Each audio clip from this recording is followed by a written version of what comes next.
Ben Carniel, man, it's been such a long time. I think it's been 15 years since we were last at Live Person working together. I'll tell you exactly, it was even more than that. I believe it was, when did you leave? I left 2016. Wow, So 2016. I think I was there until... I left, but you left before me. 2010, 2011. So, I was there for 16 years. Wow. Oh, wow. Long time, eh? Been Long a while, time. Been a while. 4 kids since. You had Three kids. Four kids already. So 7 kids between us since then. Think about that. Wow. New generation. Yeah. But wait, I think your oldest is Tommy, right? Yep, correct. But my middle one is Tommy. So we've got that. Really? Yeah. Is it Tom or Tommy? Tommy. Tommy? Tommy? No. T-O-M-I. T-O-M-I, okay. Yeah, everyone's got a different type of Tommy, right? Yeah. No, I went for the Australian version. Nice. He was born with like a blonde. Now he's like me, but he was really blonde when he was born, and we called him the Australian surfer. So Tommy was a good name. What a cute kid. Wait, but then and then you have 2 girls, right? No. I have 3 boys, 3 boys and a girl. 1 girl. Wow. Yeah. So Tommy is now 14. Same age as Daniel. Daniel's then right. 15. We became fathers at the same time. We do the same process. You got to work, marriage, kids. Correct. Same process. And then Roy, my second one, is 11. Wow. And third boy is Ozzy, another Australian name. Man. Ozzy is 7. And Libby, the princess, she's 5. Wow. Man, wow, what a variety of ages. Keeping you busy, huh? Yeah, and I don't have babies anymore, so that's the new thing. Now my youngest is 5, no diapers, no pacifiers, not waking up at night. So it's a new era at home, but still 4 kids. Wow. Yeah, don't do it at home. No, don't do that at home. Let me take you back. I want to start off right and kick off from the beginning. So I know you. The reason why I bought some beers to so we'll open it up. We'll open it up. In due time. It's 5 o'clock somewhere. It's 5 o'clock somewhere, exactly. It's because the last time I remember you is with a beer in your hand. So we both have beers in our hands. Anyway, so I want to go back to your early days. Yeah. So I think a lot of people don't really know the early days in your first job. We had a little conversation. And you told me that in the north you were selling Sabris, which is what do you call it? Not dragon fruit, prickly pear. Prickly pear, or cactus fruit. I can just imagine you sitting there. Tell me about it. I'll tell you this story. So I was growing up in Kfar Tavor. It was a tiny. Back then it was really tiny, like 800 people up north. 15 minutes drive from the Sea of Galilee. Okay. Pretty much. That's where next to Mountain Tabor, the famous one. Nice. So. We were the kind of jobs that we had as kids was either working in the fields. Wait, how old were you? I was when we did the Sabres thing. It was 11, 12, something like that. It wasn't a real job. I wasn't hired by anyone. But me and my brothers, 2 older brothers, we had a huge cactus plant next to our home.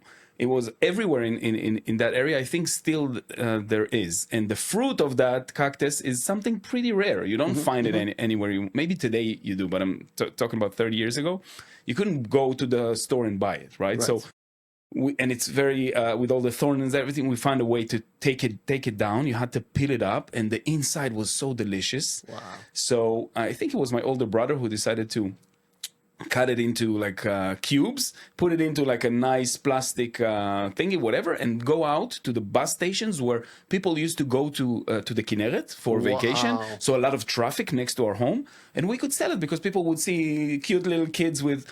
So people would stop along the way, either if for one of their kids to pee or just to stop, and we will go and tell the story of how this fruit is amazing and will give you strength and it's sweet. And you sold them all every day. Yeah, every day. We never got back home with merchandise. Wow. So that was I would say my first job, my first real job.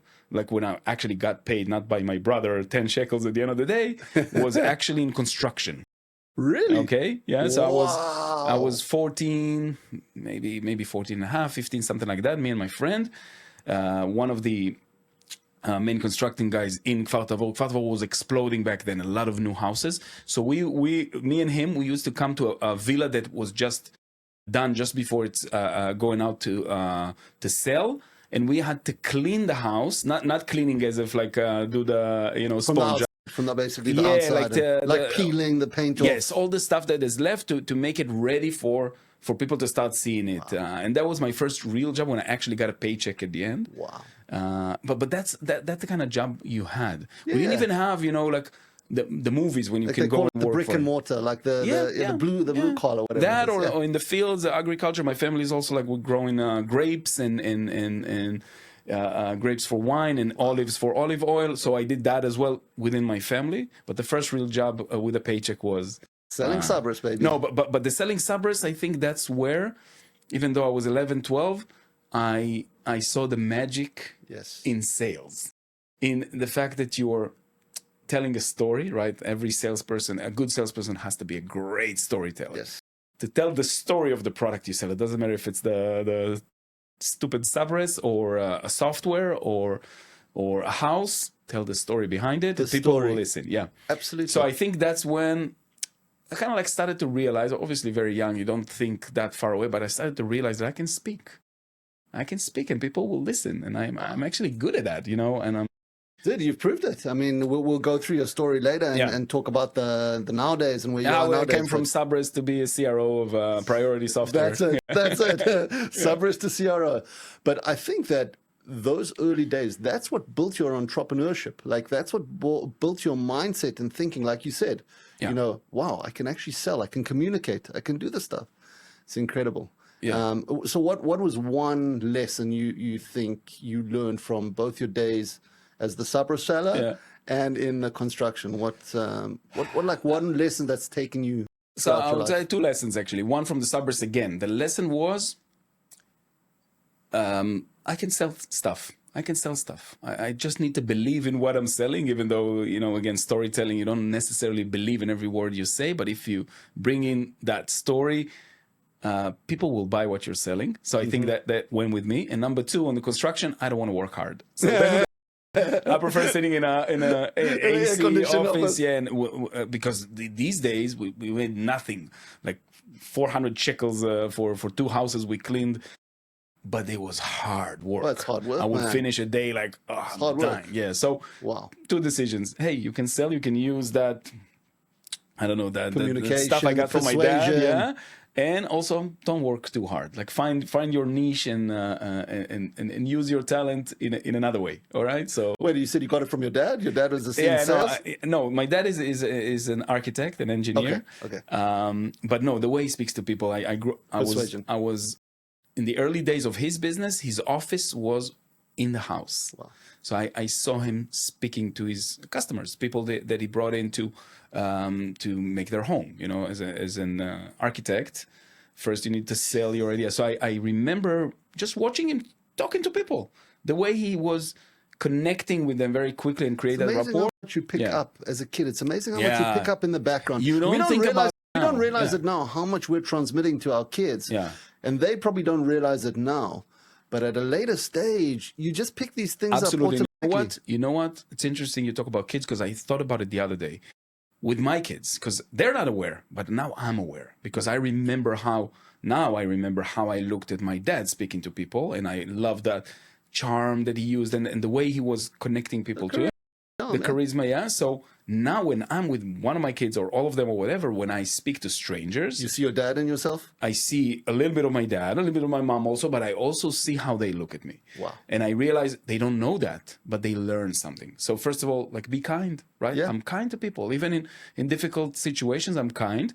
And again, that ability to speak to the person in front of you, to make them in a way, it sounds bad, but in a good way, to make them do what you want them to do. Yeah. But in a good way, in a positive way, not in a threatening way. Absolutely. We're going to talk about it, how it comes into sales.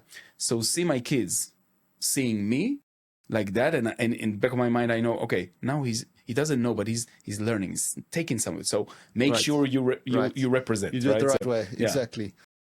That's incredible. I mean, you know, it's amazing how much you take from your home and put it into the business. Yeah. Wow. So that's the lessons you learned. And then your journey, your career. I know we met at Live Person, and one of your greatest teachers, I won't mention his name. He's sitting right here, but I won't mention his name. I'm about to give you props. I'm about to give you props without you telling me, and I'll leave it to the audience. But don't worry, you have a part. I'm just kidding. You have a part in my career, and we're going to talk about it. Don't worry. Yeah, I just remember at Live Person, it was the very early days of like internet, of the chat, and we came in there and we were very young, enthusiastic, and we were selling through chat. Incredible. And you came in there, you were very enthusiastic. I don't know if you were a student at the time. I'll take you a step back. So after the days up north, obviously at some point joining the army, and once I was done with my army service, was 21 in a week, because I joined the army pretty young, because I finished high school a year ahead. I was a little bit of a kid genius. They bumped me a class when I was in the first grade. So I finished school at 17. Wow. So I joined the army at 18 in a week. So I finished my service 21 in a week. And again, up north, didn't really know what to do. So by luck, I went to a concert. Don't even remember who the band was, but I met a friend from the army service who got released, I would say, almost a year before me. And we hugged, and hey, how you doing? And he's telling me, I'm working for Microsoft. And I'm like, whoa. And I'm thinking about where am I going to bartend, or stuff like that. But okay, let's speak. And we exchanged phone numbers. And the day after I called him, Ophir, his name, he's somewhere in the world. He left Israel like 15 years ago, and I don't know. Wow. Last I saw, he was living in Antigua. Really? Don't ask me where it is, but it's almost like Zimbabwe. Exactly. So I called him, and he said, you know what? I'm also, my roommate is leaving. Do you want to move to Tel Aviv? I said, yes. And a week after this conversation, I already moved to Tel Aviv and became his roommate. I didn't go to Microsoft right away. I had a few silly jobs, like I was working in the movies, cutting tickets and so on for a few months.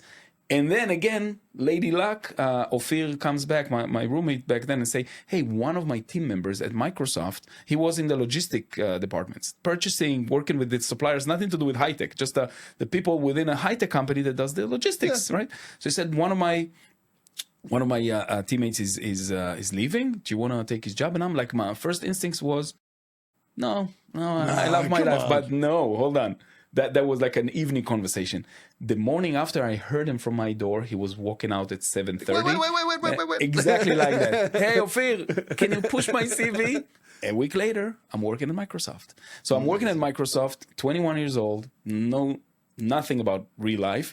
But I started to see. So I was, because I had good English back then, I was the one calling hotels and cars for the executives who are flying. Like, let's say the CEO of Microsoft Israel was going to Rome for a convention. I was the guy closing his hotel and Alfa Romeo car for the week. So I did that, and a lot of other work, like working with the suppliers of the office equipment, post office, and so on. But I saw the salespeople of Microsoft back then, and I loved that conversation that we had, because they used to come to me and we were just chatting about sports and stuff. But I love that idea that they can do something without really going to school, going to become a doctor. You need to go to school for 7 years. My dad, an architect. My sister is an architect as well. I saw her going to the university, hard work. Yeah, and I don't want to work hard. So I can do that. I can do what they do without even go. I did go to school, by the way. Yeah. That was in the Live Person days. My degree is political science. Nothing to do with what I do. But it could be. I mean, politicians, convincing. Right. A little bit. But it interested me in terms of what I'm actually going to study. So I did a little bit of cinema in the university, because when you go to political science, you had to add some stuff because it's not enough for an actual BA. Right. So I also took some other courses in movies, in screenwriting, because that's my real passion. So back to the Microsoft days. That's when also I told myself I can do what they do, the salespeople, and I want to just look and listen. And after 2 years there, then I joined Live Person. So I came into Live Person when I met you after 2 years at Microsoft, working in logistics and purchasing, with zero experience in that kind of sales. I had my Sabres experience in sales, but nothing to do. The fact that I got the opportunity was because of one of our friends, Uri Bar, who knew me from up north. Yeah, right. His brother was my best friend. And again, the English. So thank God I have good English. He asked me just again a random conversation. Hey, do you mind working nights? And that's how it started, because he was looking. You guys, exactly, the graveyard shift. So So I think that was when, again, a random conversation started. Do you like? Can you work nights? And I was at the time thinking about university and going to school, and say, you know what? Yeah, sure, I'll study in the day, work later hours. And then he brought me into live person. Then I met you, and again, I think when I'm thinking about you in terms of my own career, so live person was the first high tech software sales position. Okay, before that, again, Microsoft. Logistics, nothing to do with sales proper. Right. And then I met you guys. It was you. I don't remember who else. Tomer maybe, or other folks that were like the veterans. And again, looking at you guys, cool people, young like me, and like, what did they do? They chat all day. Yeah, just chat. That's all we did. Before understanding the magic behind it and how we do things. And I think the first few days on the job, weeks on the job, and you were the guy training me. Yeah. And I won't forget the fact that you were training me, but you were not there all the time. So another guy who we love, was also training me. He joined a few months before me, and the difference in style. Yeah, you had your style, chatting with customers, and he had his style. And I remember looking at, what should I do? Like, should I be like, or was more of an aggressive sales? It was great, right? But he had the Israeli style. Yeah, aggressive. Hey, why don't you buy? And you had the more, which obviously I absorbed and adopted. You had the more I'm your trusted advisor kind of salesperson, right. And I loved it. Obviously, seeing your conversations again, and it's chat. You can also read it after. All we did just for the transcripts, for the context. Yeah, we sold via chat, so we could see the transcripts later on. We created canned responses, and then of course analyze how the reaction for each and so on. So I kind of like adopted your style and said, you know what, I'm not that pushy kind of guy, but I know how to speak and I know how to engage with people in terms of I'm your trusted advisor. So the product I'm selling to you is to make your life better and to make your company better and your service better. That's it. And that's how. So I'm always, when I'm hiring and training new salespeople, I'm mentioning you as a concept, right? Really? I don't know you, but I'm mentioning that. The balance. Find yourself learning from someone who's doing, and when I joined, we can say that you were the best in that team. Nah, come on. You were the best. Wait, hang on one second. Do you remember my nickname?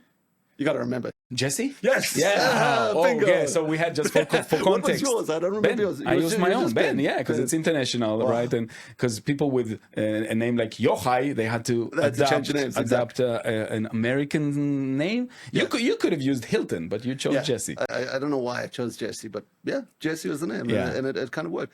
It's amazing. Those days, I got to tell you, I reckon that was my university in life. Yeah, I learned absolutely so much from live person, and I mean, credit goes to Stephen Friedman, Dave Hyman, Jim Dixon, Willie Levy. I mean, all these people, Komarov, all these people, like they put footprints in our career. Absolutely. And these people like taught us their ways. Like you said, there's some ways you learn from. You take a little bit from everybody, and I reckon we took so much from a live person. I mean, one of the methodologies, and you probably still use it today, which Dave Hyman used to use and Jim Dixon, is like LARC, for example, objection handling. You know, that's one of the things I use. I still use today, and I actually even use it on my mother-in-law when I moved to Rosh Hashanah. So I'll tell you another thing I took. LARC, I remember, but what I loved and adopted and even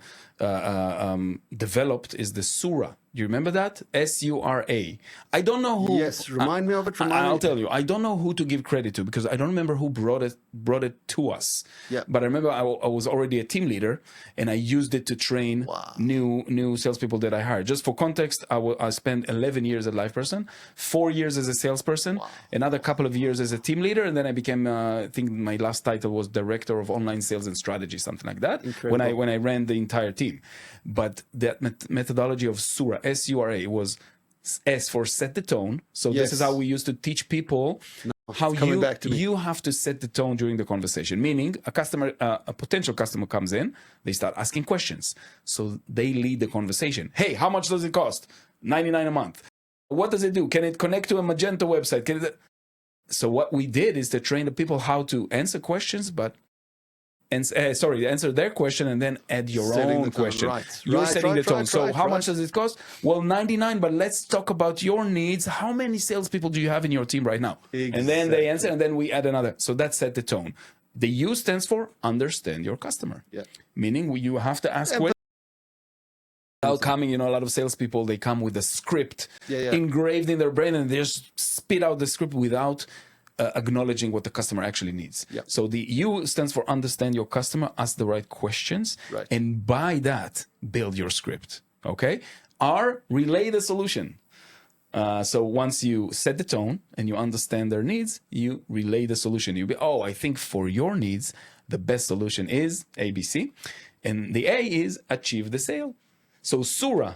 Again, I don't know who to give credit. I don't know who to give credit. I don't know if you have, but I still have, like, way somewhere deep down in my cupboard, it's like all these little books and all these little papers I have from LivePerson, and sometimes I pull them out and I'm like, dude, that's amazing. Yeah, no, like you said, those methodologies today. Absolutely, that was unbelievable. The university for us, right? As salespeople, later on for me, also as a team leader, that was the first managerial position I had, and that was another super important junction for me was when that's after you moved to another team already, and our team leader back then, Gilad, came to me, took me to a room, and I was already about 4 years in, finished my degree.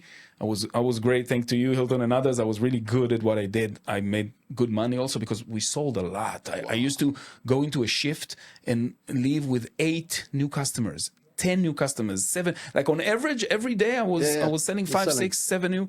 It was a hot commodity in those days. It was like that, people like chat on a website. Today it looks so dumb, but we were first. We did it first with a few other companies. LivePerson was first. So Gilad came to me and say, "Hey Ben, that the team leader is out.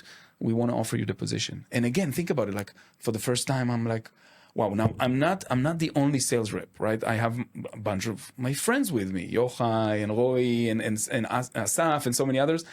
And I'm going to be their manager. These are my friends. We used to do the night shifts together. So again, that junction of what do I do? Do I tell them, no, it's not for me, I'm making good money, or, there's an opportunity. Absolutely. To change, my trajectory. I'm doing great in sales, but now it'll be about managing people, growing. And I took the job. I think I told them pretty much I had that everything I described was 10 seconds in my mind. I said, I'll take it. and then we obviously built it.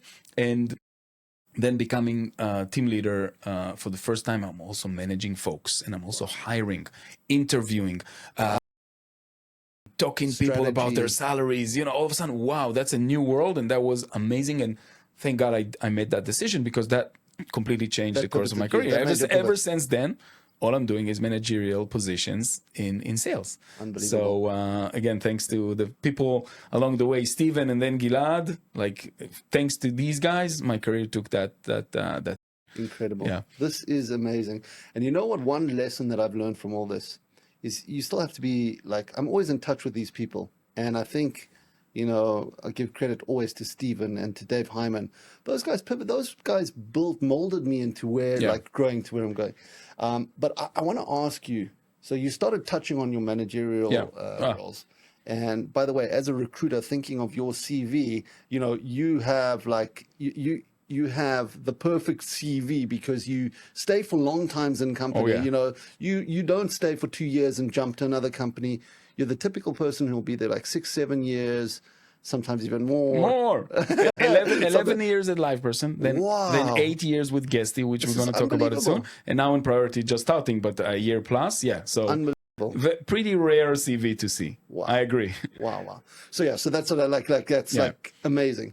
But I want to talk to you about your pivot from going as a top. You were the top at the time as a top salesperson. You can either go into basically in those days, I would say the chat would be like an SDR in those days. It was kind of like an SDR. Yeah. So we were closing deals with the SMBs. Yeah, correct. And create leads and being the SDR for the enterprise folks. Correct. So we did both. Correct. So you could have pivoted into enterprise sales. Correct. You could have done I was offered, by the way. Yeah. Exactly. Yeah. Exactly. But you decided, right, my career path is I'm going down management road. And you did it.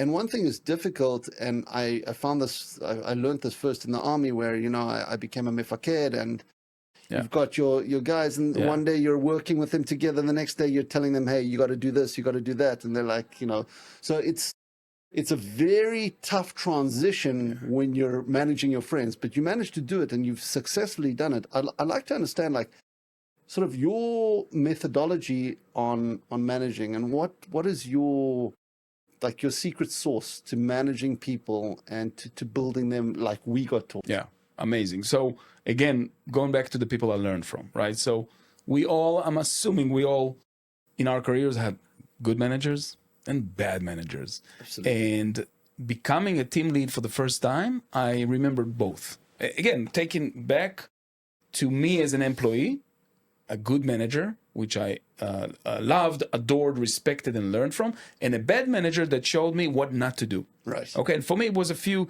things. Okay.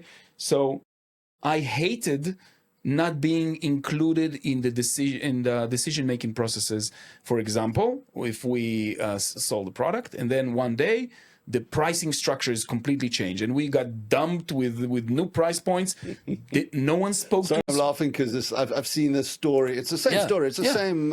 So I remember that as a little bit of a trauma, right? As a sales rep, all of a sudden, without understanding the reasoning behind it. Why are you changing our pricing structure? Who took the decision? Why now? And so on. And on the good manager side, the kind of person that would come and tell his employees before a decision is made, hey, we are thinking about changing our pricing structure. And here are the reasons why. We learned that our costs for this and that went up over the years.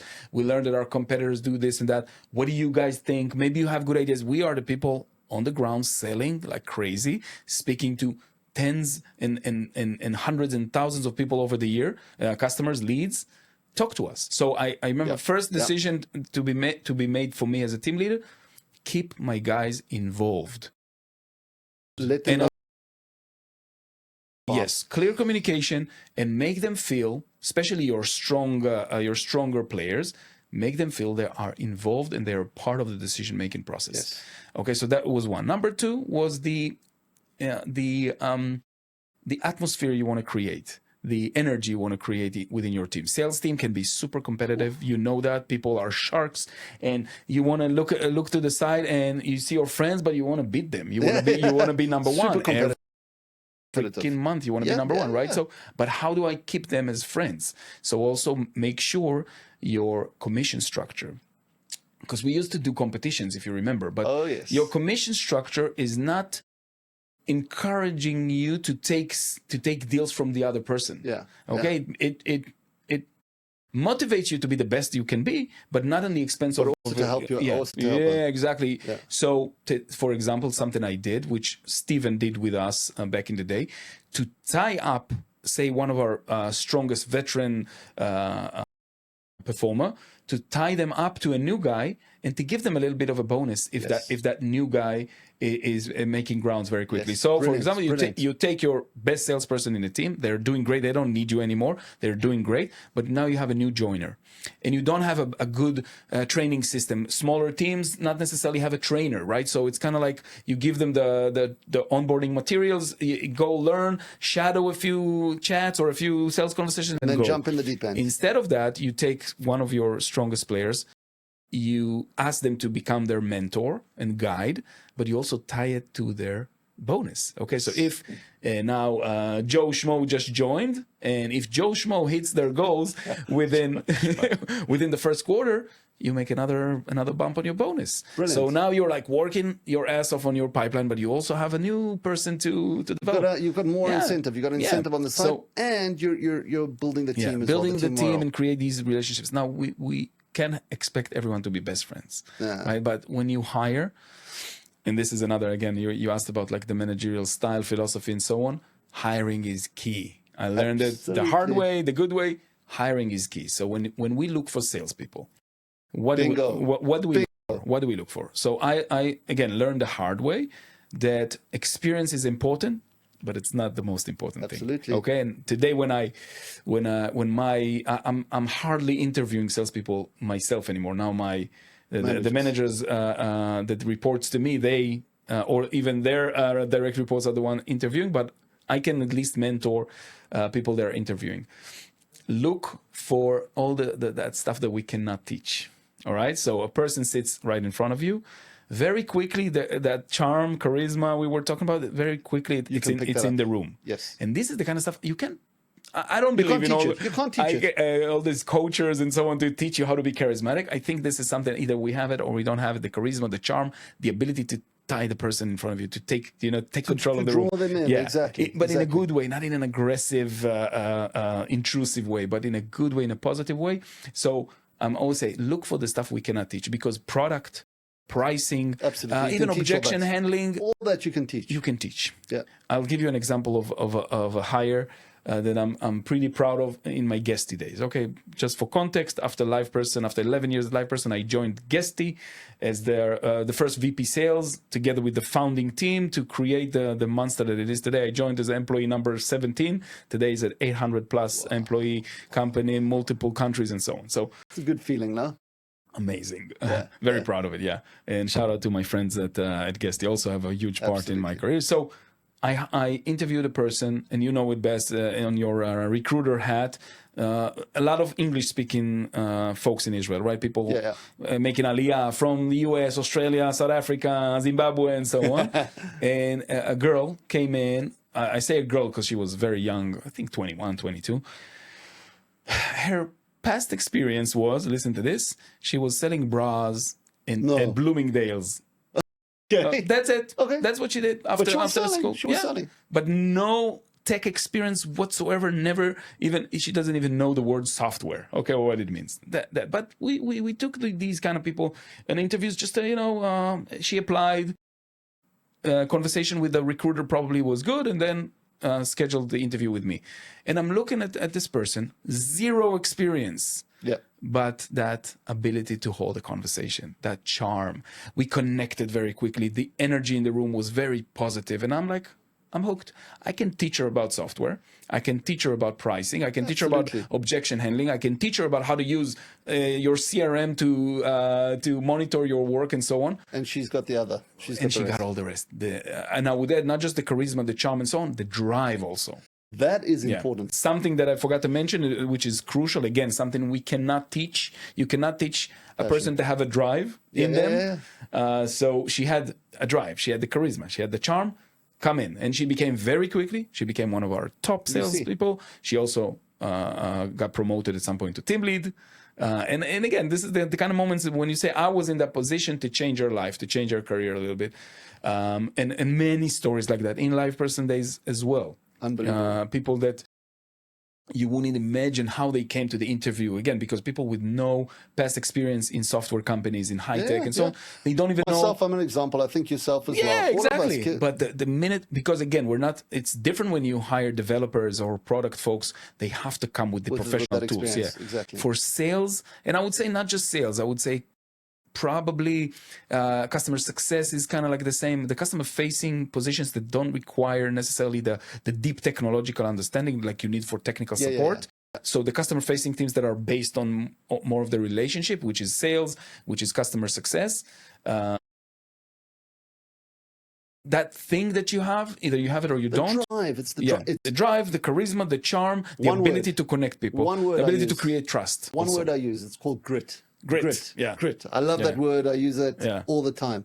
If you don't have the drive and the passion, and you don't resonate with the product you're selling, you won't be able to sell it. You won't. It doesn't matter how much you know. But I think another one of the challenges today, which folks are having, is a little bit of the technical side. You can teach it, but you've got to understand that, they can adapt to technology. You remind me another example. Now we're going to open up the beers. So yes, let's do it. Oh, you're one step ahead of me, man. Yeah. You're one step ahead of me. Listen, there's this image. Cheers, mate. Yeah, love it, mate. Thank you. Take care. So there's this image of a leader and a boss, right? Yeah. And I love the leader. The leader is the guy he's like pulling a rope when there's people behind him, and then there's that boss, like the dirty guy, pushing the guys from the back, with an angry face, pushing the guys from the back. And I think you can take a bit of both aspects. You have to you have to sometimes be the tough guy as a manager, right? Yeah, absolutely. But what I'm learning from you is, early on in the conversation, you said, just be kind.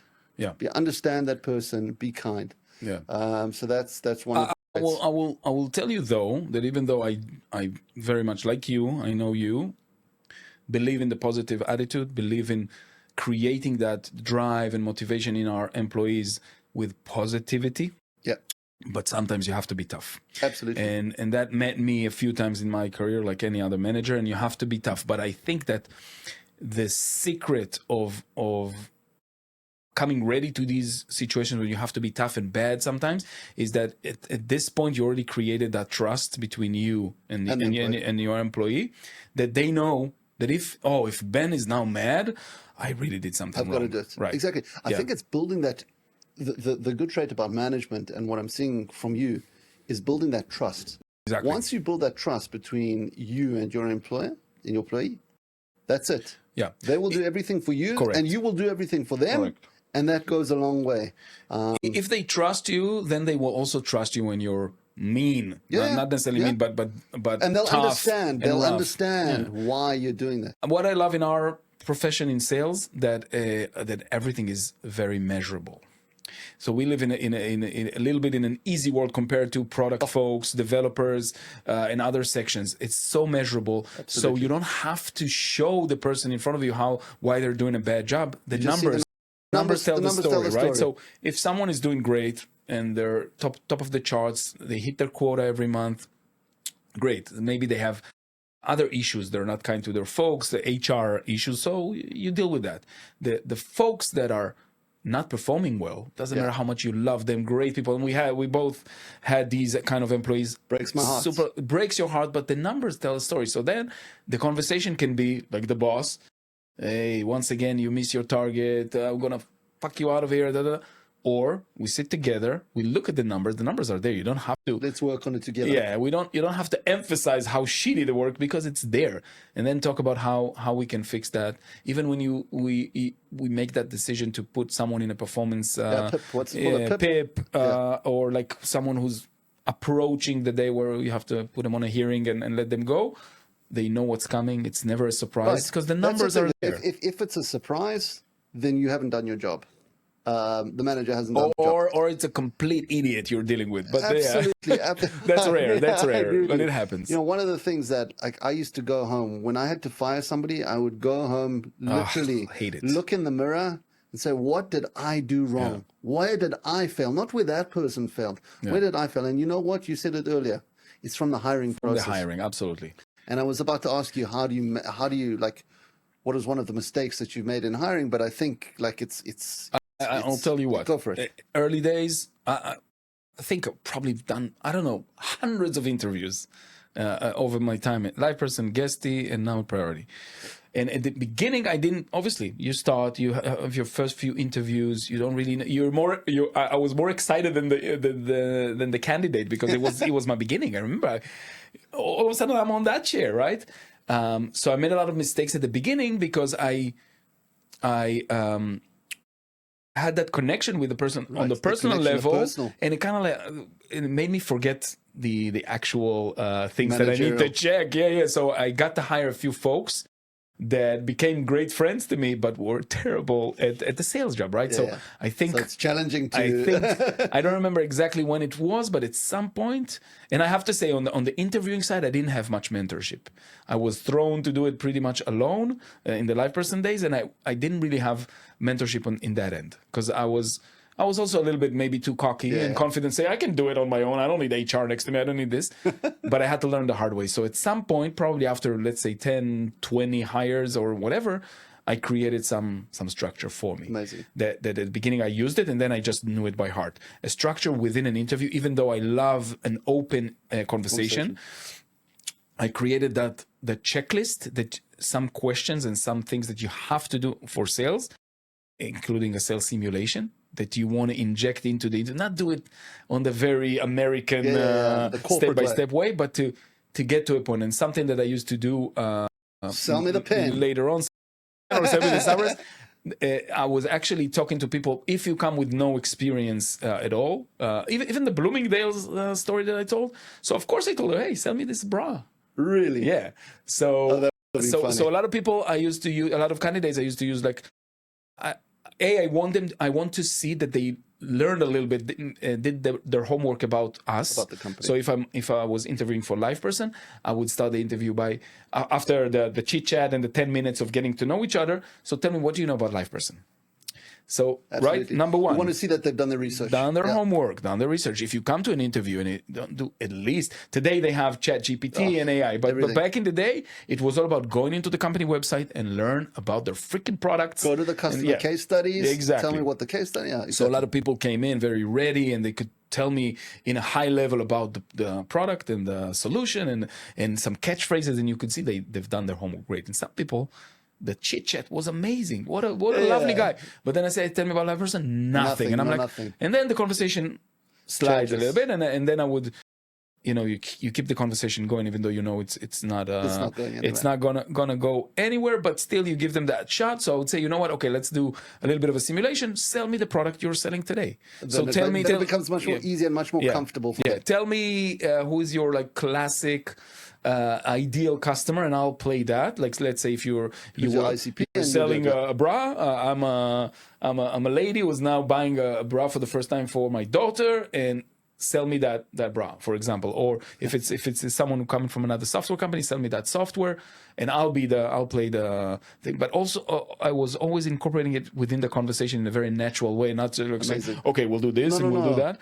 Again, because me as an employee and as a candidate, that is the kind of interview I would love to have. First, a light conversation to create the connection, and then dig into the professional side of things. That's also a big thing, Ben, is the chemistry. Do you have chemistry with that person, and do you feel that you can coach them as well? Coachability. Yeah.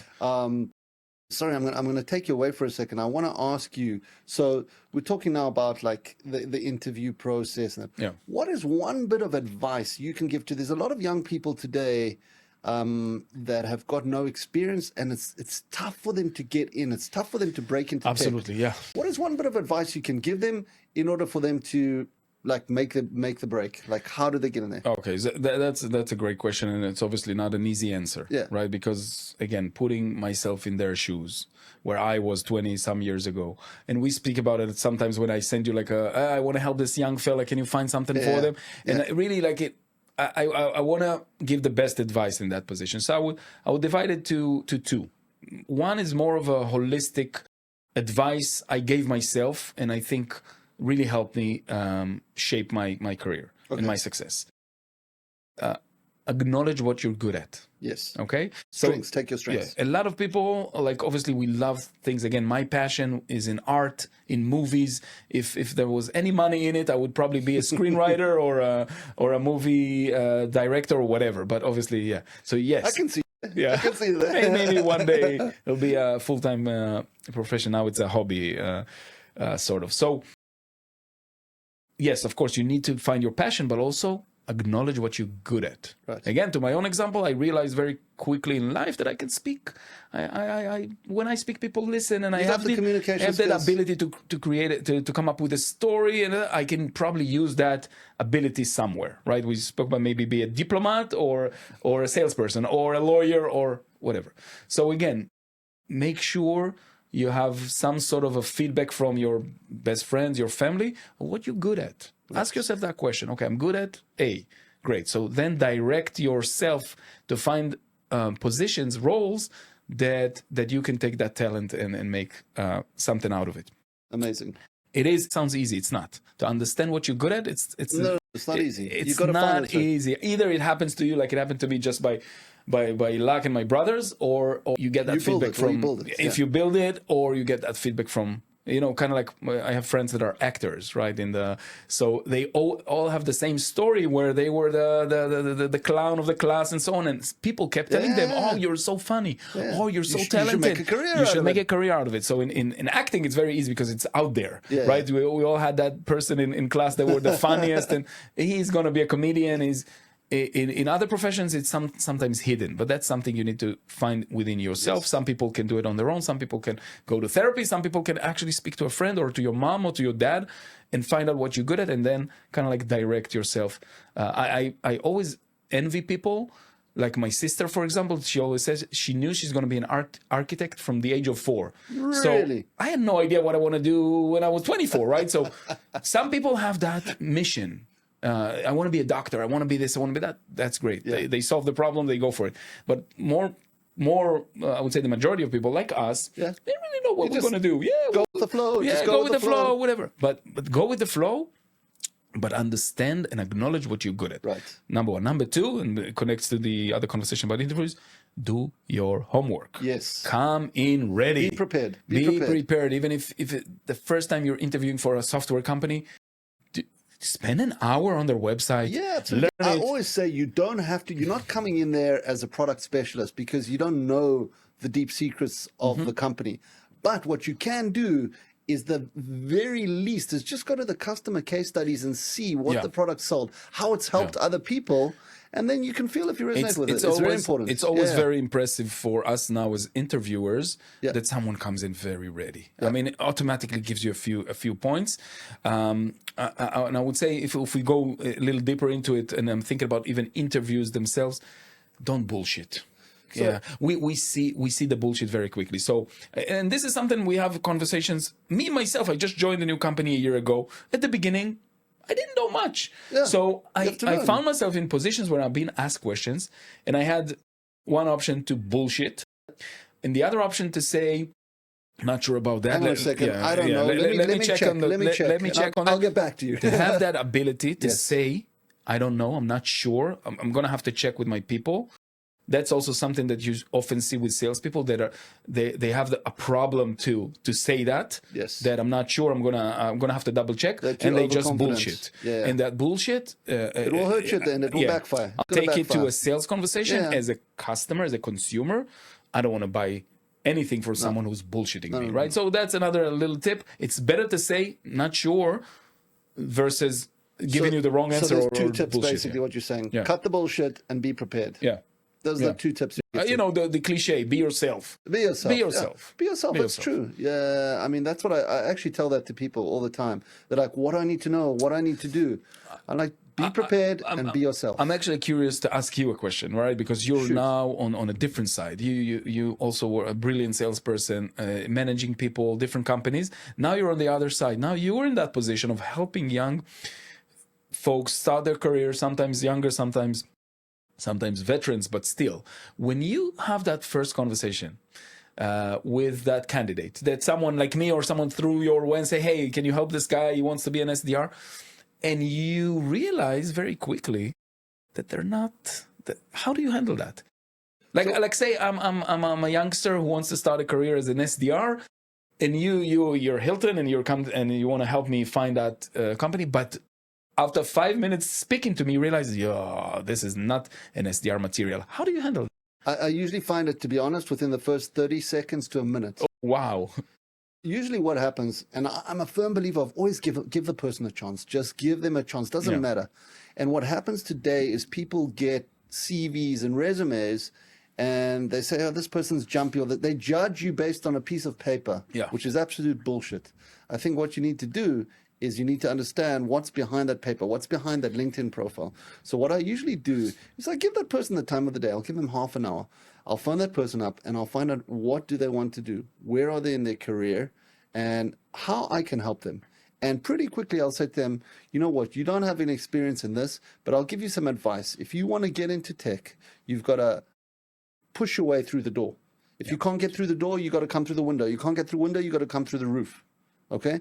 And you've got to push your way in, and you've got to find your strengths. What are your strengths? Yeah. So, for example, you'll have a French Cholet come to Israel, and they need to get into tech. They don't have anything. Use your French, man. Use your French network. So it's just about using one little one. But what if I'm insisting on you giving it? What if you realize this is not for them at all? I'll tell them straight. Yeah, I'll tell them straight. Maybe you should think about something else, because I've had people who are very monotone, and they come in and they're like monotone. I'm saying, either you want to change. I'm saying, if you want to be in sales, this is what you need to have. Yeah. Do you feel comfortable doing this? Do you feel comfortable getting on the phone, getting 99 rejections, telling you to stop phoning me? Grind. What the hell are you? Yeah, get on the grind. Why the hell are you phoning me?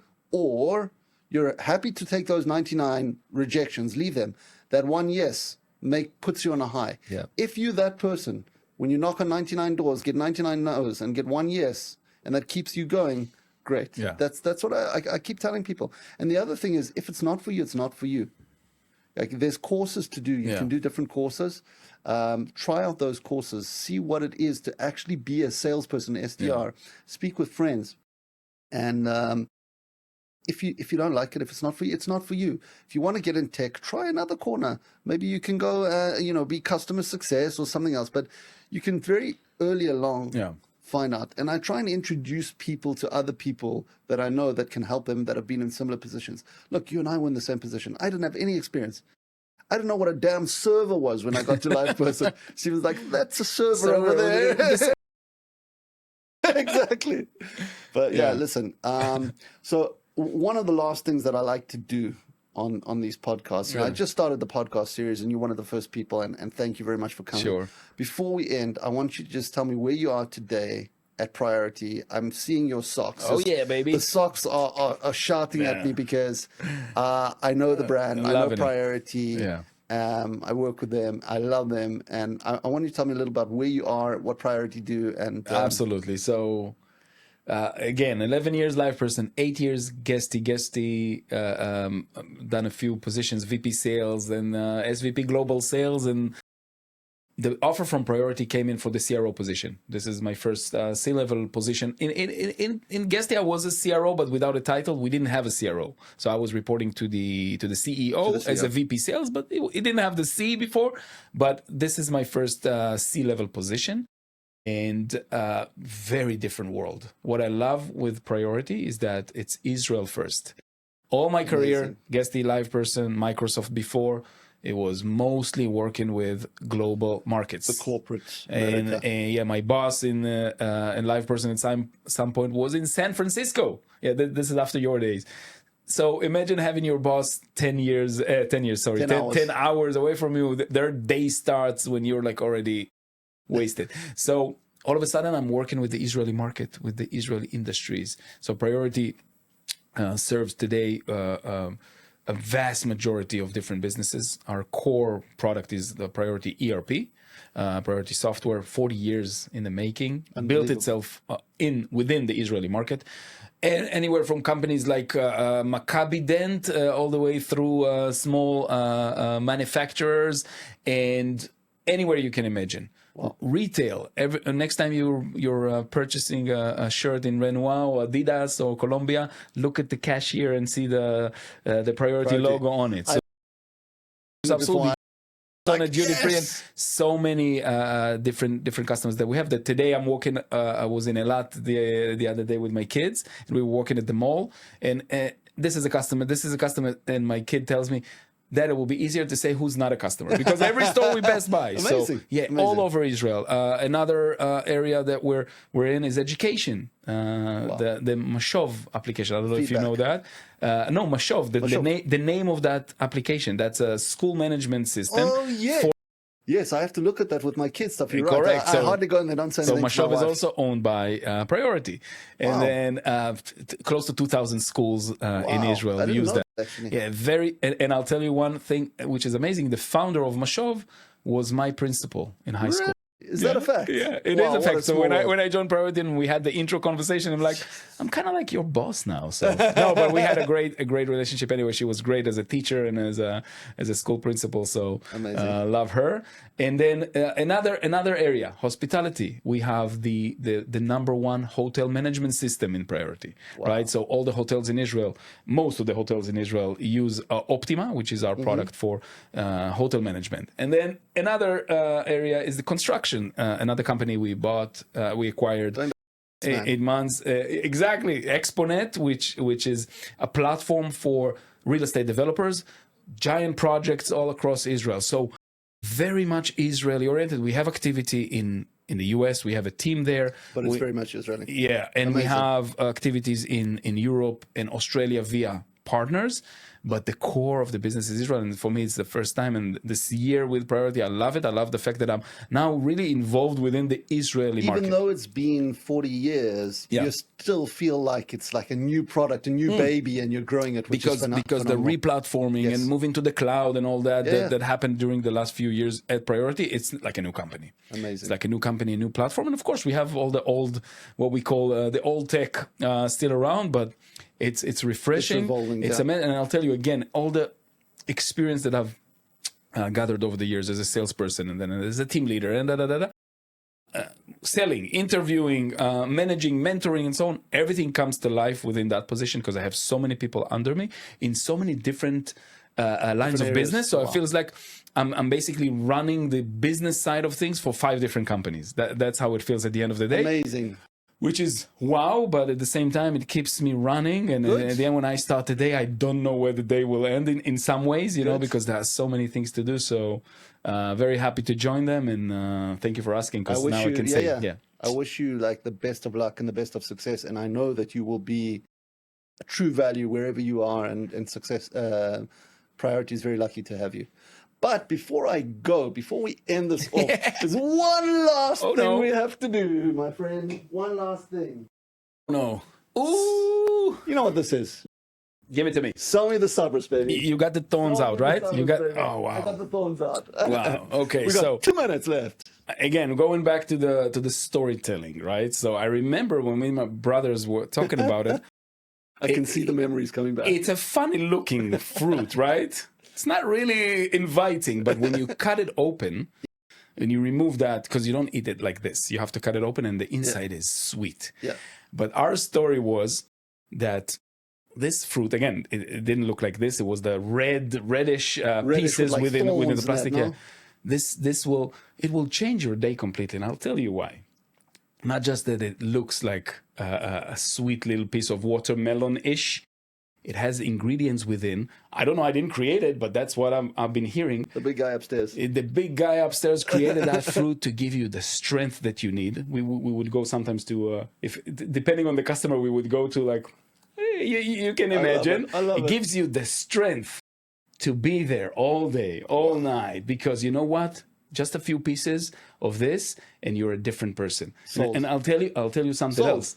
Moses, in his days, Bnei Israel, when they went in the desert, they had a lot of those. That's what kept them running for 40 years. For a long time. So, oh my God, where did you find this? Dude, I thought of you, and you told me about the sabras selling. I'm like, I got to get him to sell me a sabras.